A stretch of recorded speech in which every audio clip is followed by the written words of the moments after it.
Hello everyone, welcome back to the channel, and today we are back again in the garage for another installation video. And today I'm going to talk to you about the Innovv third eye system, which Innovv recently sent to me. So the third eye system is a blind spot detection warning, lane assistance and rear collision warning system that can fit on any bike out there in the market.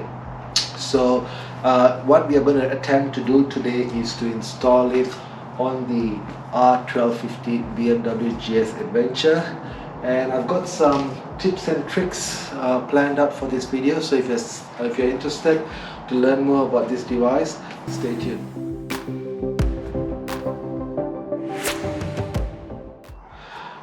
So I'm just going to use my motorcycle seat here and just to show you what comes in the box.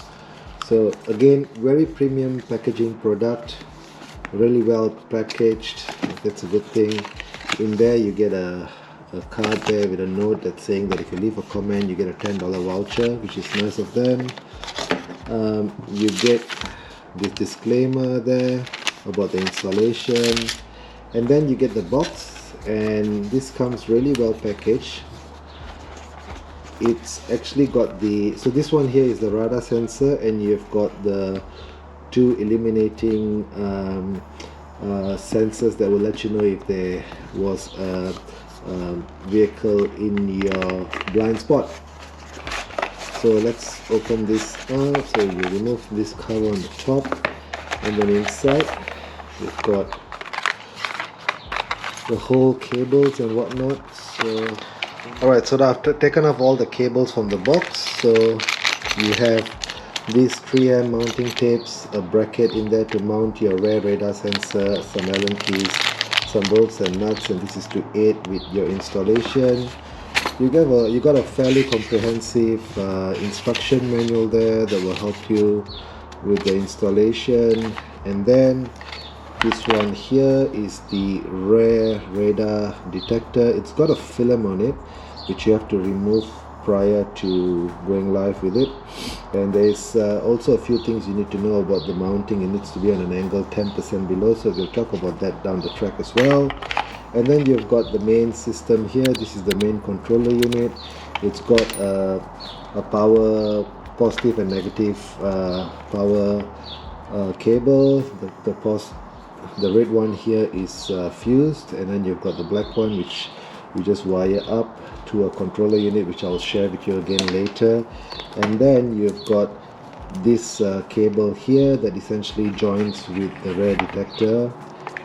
And then you've got the two mirrored units, or the light illuminating units. This one you'll have to mount somewhere. You can either mount it on your mirrors, you can mount it, there are few places you just have to mount it on a place that works best for you. But and they've also got a mute button there, because when you turn it on there's a few sounds that come out when you can choose to mute it if you like. So all in all, that's the box and what comes in the box. So now let's get to the installation part. Alright, so now in order to mount the third eye system, there are a few things you need to do. I've got a GV tank pack, tank lock bag that goes on my tank where the refueling cap is. So you first need to remove the ring if you've got that, and once you've done that, you've got to remove this top cover. So with the tank flange, the GV tank lock tank flange out of the way, now we just need to remove this cover. Now I had it wrong earlier, so essentially there are 3 screws on the top. There is 2 screws in here, just where the case is, and then there is 2 screws at the bottom. Now the screws are a bit different, so when you take them off, make sure you put it in order so that you know how to put them back in. And remembering that for the 1250 GS it will be a bit different. I think it's only got the 3 on the top and the 2 on the bottom, but I might be wrong. You might have to do a bit of your research of your own. So I've removed the screws now, and once you remove the screws, it just flies open quite easily, and there you go, you've got it out. And if you look here, they are actually quite a simple system with these plastic clips that go in, and everything seems and looks intact, so that's a good sign. So now let's go to the next part. So with that done, I've given it a bit of a clean and just wiped down all the dust that has been there over the years. And now what we can do is we can start sort of laying the cables. So remove out all these cable ties that they've got. Now these light mirrored units are actually, they are marked for left and right, so you want to make sure you put them on the right side. So I'm just going to run it through here.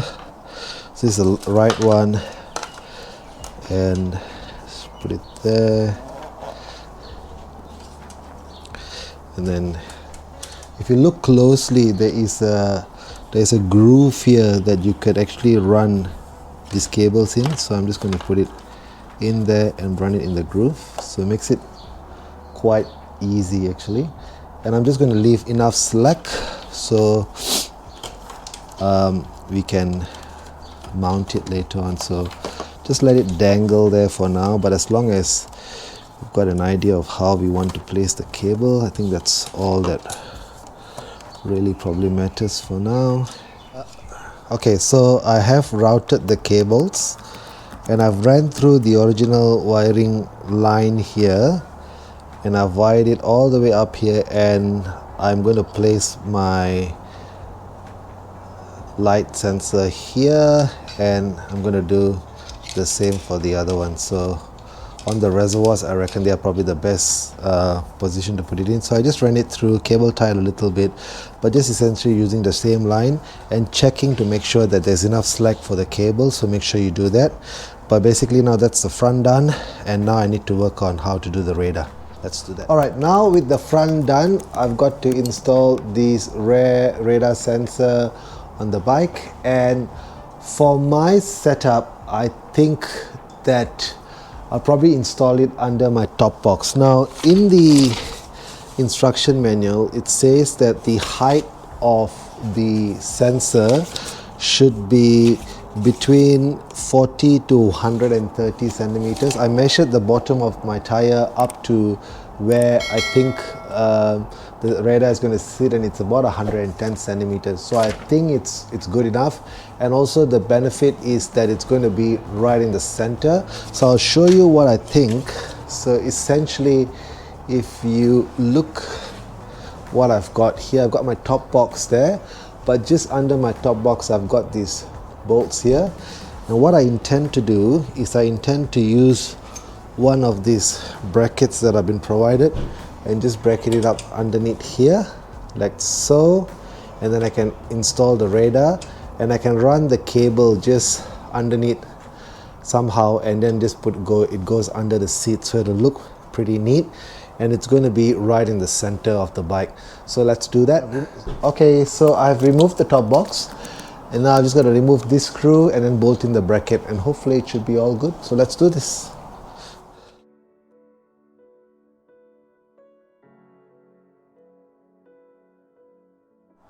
Okay, so that's all mounted in, looks solid. I've just left it a bit loose at the moment, but the manual says you have to angle it down about 10 degrees. There is some readings there that you can use, but I want to first see whether this is level. So I'm just going to use my spirit level and sort of work out what the center point is. So this here is the center point. So at 10 degrees here is where the center point is, so which means that I have to angle it down to about 30, so here, to get the best effect. So I've got that set. Because the starting point, the level point for me is reading at 10, so I gotta go 10 degrees further. So sorry, I should level it at 20 for it to be right. So there we go, I've leveled it up at 20, and then I can tighten it. I'm not sure how much this actually matters, but if it says, if that's what the instruction manual says, so I think we should really do it according to what it says. So this should do the trick. So just checking, yep, it's on the 10 degree mark, 20 degree mark, and now we just remove out the film that is on there, and Geez, this is hard. Alright, and that film is out, and we are good to do the rest. So let's go. Okay, so now with both the front sensor, the front indicators or lights, whatever you call them, and the rear sensor installed or wired, now we just need to connect the actual system to some power and get it running. But first things first, let's connect the rear radar to the actual device. So in order to do that, it's just a screw connector, waterproof connector. It's got a thread in there. Put it in. Should only go in one way really, but let's just check to make sure. Yep, it's gone in perfectly, and then you screw it in, and that's done. Now the fun part comes with the wiring. Now I'm not a great wizard at wiring, but I always tend to find the best possible way or best possible solution to wire this. Now if you wire this directly to your battery, this device is going to be running 24/7 and it's probably going to drain your battery. So you need to run it through some sort of a power hub or a smart power device where it will actually power off the supply to the device when the engine is turned off. Now from my research, there isn't very clear instructions on YouTube on how people do it. Most of the options out there is to actually purchase the Innovv Power Hub 3, which is about $90 odd, and look, that is a good option. But if you don't have the budget or you want to find something cheaper, I've got two possible solutions for you. Now the first solution is if you've got one of these quad lock smart USB power adapters, this will actually work the same. So what happens, what this thing does is it measures the battery voltage, and once the voltage of the battery is below a certain voltage, so from memory I think it's about 11, might be 12, but I think once it hits below 12, which is when you power off your engine, it'll turn off the power supply. So this is basically you just wire the positive and negative points to your battery, and then it's got a smart switch on there, and you leave it on auto where it'll detect the power from the battery. And then on the other end, it's a USB port, right?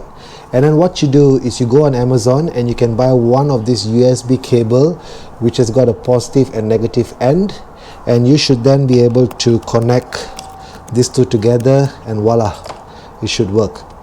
I'll put in the links in the description for these USB cables if you want to buy them. So that's one option. But the limitation of this option is you can only connect a one device, right? Only the one. So if you plan to install more things on your motorcycle, then I suggest you go with the Power Hub 3, or the other option is to use this one, which is the quick wiring fuse box that I've purchased from Amazon. Now this is fairly cheap. It's under $30, and it works pretty much very much similar to the Innovv Power Hub 3, but in a way I think it's also better because it is very neat. So you get a junction box here, and then you get these three cables. So basically what this does is you can connect up to 4 devices down the track. So if you wanted to connect say some cameras, or if you have other gadgets, some auxiliary lights and so on, you can use these 4 ports, and because it's powering straight from the battery, it should therefore work. Now here you can see there are 3 cables. So you got a positive, the negative, and then you got this cable here, which is the auxiliary cable, which you will have to find the auxiliary port on your motorcycle and connect this to that. So my preferred option today is to use this device, because I plan to install some dash cams and so on the bike down the track, and this will just make life easier for me. So let's see how this is done. So on your motorcycle, I've already spliced this cable, but I'm just going to show you what I did. So this box here, you can actually remove, yeah, there you go, you can remove this fuse cap, and it's got a 10 amp fuse and a 7.5 amp fuse. And in here you can see there are 4 cables there. There's a red and blue, red and green, red and I don't know, white. But essentially from what I've researched, the red and blue cable there is the cable that turns on the ignition, like powers on during the ignition. So that's your auxiliary cable. So what I've done is I've got one of these splices and I have actually spliced into that cable. So this is the safest possible way and the cleanest way to actually fiddle around with electrical stuff on your motorcycle, and this prevents any short circuits and so on. Now this device is only going to draw very little power, and it's only to it to tell the wiring fuse box that the engine is on, basically, so that it can supply power. So it's not going to trip your CAN bus system in any way, shape or form. So I'm just going to put this back into where it belongs. Make sure it clips in.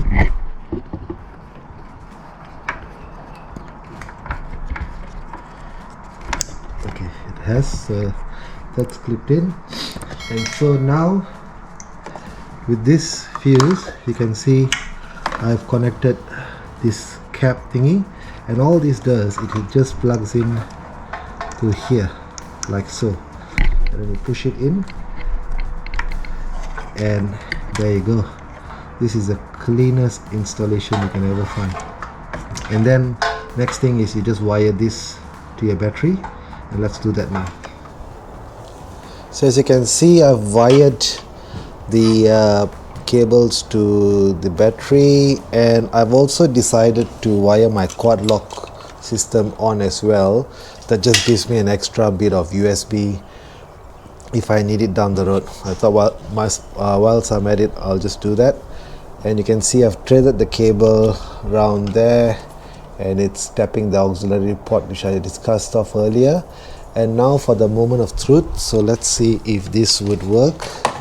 So if this works, essentially you should hear this thing should light up. You should get a light on here, and you should also hear 3 beeps from the Innovv system. So let's try. I'm going to power on the motorcycle, and you can see this is lighting up, which is good, and that's worked.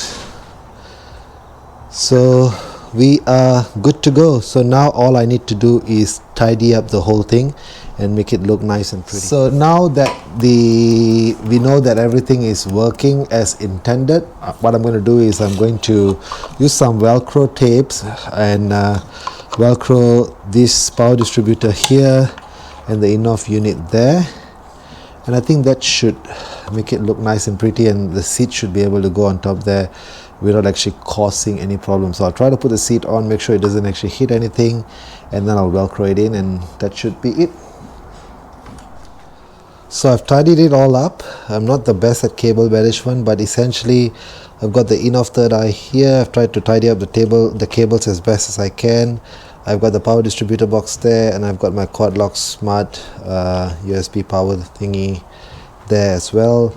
And I've tested on by putting the seat. It seems to have worked. So now what I'm going to do is I'm just going to put all the cowls back on, mount these lights on here, and we should be done. So it won't be long now. Super stoked. We are done. We are complete. So it took me a good 3 hours. So just remember that it takes you at least 3 hours to install this. You might be faster than me, but I had a bit of challenges with the cable management side of things, and also connecting all the electricals, but they are done. So nevertheless, I'm quite happy with the final project. I'm sure there might be some tweaking. I might change the placement of the radar. I might change the placement of the blind spot detection indicators, those light things, but it all depends on how I go with the road test. But nevertheless, I am really happy with the overall outcome. You just need to remember the time you got to get the power distribution module. That's extremely important, because otherwise you'll run your battery flat. So you can't install this without one of those. If you've got a CAN bus, one of those hex CAN and easy CAN and so on, you might be able to tap power from there as well, so that's something to remember. But otherwise this option is good. So I'm going to show you the bike now.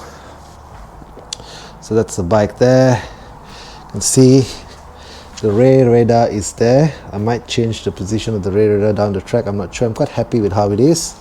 And all you can see is just this tiny cable running right into the seat, which is not too bad at all. And then the blind spot detection indicators, they are here. I've mounted it on the clutch and brake reservoir, so one on the left and one on the right, and that's it. Everything else is back to its original form, so really happy with that. So now I'm going to turn the engine, turn on the power on. So when you turn the power on, you would hear 3 beeps. That's just a check for the Innovv third eye, and then that's it, you're good to go. So it's got a mute button here, so you can select to mute the device, and which I will most likely do. But otherwise, when it detects cars or vehicles in your blind spot, it will light up as well as have an audible sound as well. So that's really up to you how you want to use yours. And when there is when it detects rear collision warning and so on, what it does is the both will illuminate together, just alerting you. So now let's turn this on. You can see it's good, it's happy, so it's turned on, and that's it. Once it's on, it's all running, so no errors on the display there, which is good. So looks like we are good. So now I'm not sure if it will detect anything because the bike is not running, but I'll be keen to test it out. And so there you go, it's all done, all complete. Really happy with the job. Now just something for me to tell you guys, Innovv sent me this product for free, and I am affiliated with them. So if you decide to buy this product, please use my referral links below. It will really help the channel. You will get 10% discount with the link and the discount code that I have below. And also remembering that if you want to use the power distribution model that I decided to put on from Amazon, I've also got my links in the description below, and those are my affiliate links once again. And if you decide to get them, that will be great if you use my links.